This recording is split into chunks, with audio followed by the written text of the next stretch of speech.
ఇంకా వివరాలు చూస్తే మాజీ ఎమ్మెల్యే వల్లభనేని వంశీని పోలీసులు విజయవాడలోని కృష్ణలంక పోలీస్ స్టేషన్లో విచారిస్తున్నారు. రిమాండ్ రిపోర్ట్ అవ్వగానే త్వరలో ప్రభుత్వ ఆసుపత్రికి వంశీని పోలీసులు తరలించామన్నారు. ఆసుపత్రిలో వైద్య పరీక్షలు అనంతరం వల్లభనేని వంశీని పోలీసులు కోర్టులో హాజరు పంచనున్నారు. వంశీని ప్రభుత్వ ఆసుపత్రికి తీసుకువస్తారనే సమాచారంతో ఆసుపత్రి వద్దకు వైసీపీ కార్యకర్తలు భారీగా చేరుకున్నారు.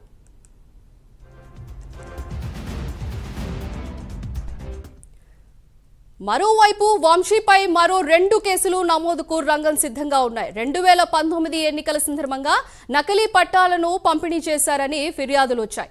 వైసీపీ ప్రభుత్వ హయాంలో మట్టి అక్రమ తవ్వకాలపై మరో ఫిర్యాదు ఉంది. అయితే అప్పట్లో వంశీ పాత్ర లేదని పోలీసులు తేల్చారు. ఈ నేపథ్యంలోనే కేసులు రీఓపెన్ చేయాలంటూ గతంలో యార్లగడ్డ వెంకట్రావు పిటిషన్ వేశారు.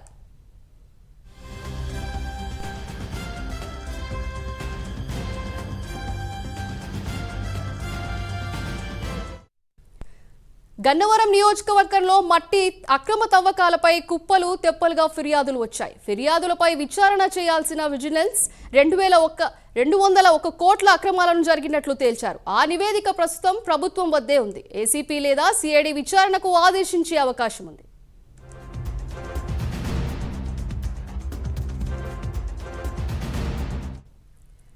ఇక వల్లభనేని వంశీ అరెస్ట్ నేపథ్యంలో పోలీసులు అలర్ట్ అయ్యారు. కృష్ణా జిల్లా వ్యాప్తంగా 144 సెక్షన్ పోలీస్ యాక్ట్ 30ని అమలు చేస్తున్నామని జిల్లా ఎస్పీ గంగాధర్ తెలిపారు.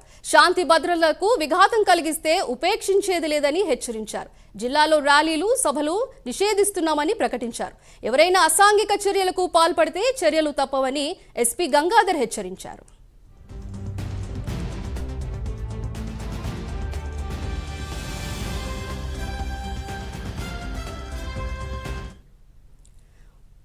వల్లభనేని వంశీపై మాజీ మంత్రి దేవినేని ఉమా మండిపడ్డారు. తప్పు చేసిన వారికి శిక్ష తప్పదని హెచ్చరించారు. నేను మార్నింగే చూశాను, వాళ్ళ తల్లిదండ్రులు వాళ్ళు కంప్లైంట్ ఇచ్చారని. ఇది సీరియస్గా తీసుకోవాల్సిన ఇష్యూ కాబట్టి పోలీసులు వాళ్ళ పని వాళ్ళు చేసి అరెస్ట్ చేశారు. దీన్ని భూతద్దంలో చూడవలసిన అవసరం లేదు. మేము నిన్నే అధికారంలో లేము, వచ్చి 8 మాసాలు కంప్లీట్ అయింది. మా కోపము, కక్ష, వెంటనే మేము దాడికి ప్రతిదాడి చెయ్యాలంటే 8 మాసాల సమయం మాకు అవసరం లేదు. మేము ఒక డెసిషన్ తీసుకున్నాం. చంద్రబాబు నాయుడు గారి ఆధ్వర్యంలో ఎన్డీఏ ప్రభుత్వం దాడికి ప్రతిదాడి అనేది రాజకీయాల్లో మంచిది కాదు. లాస్ట్ 5 years ఇలాగే చేసి రాష్ట్రం తీవ్రమైనటువంటి నష్టాల్లోకి వెళ్ళిపోయింది.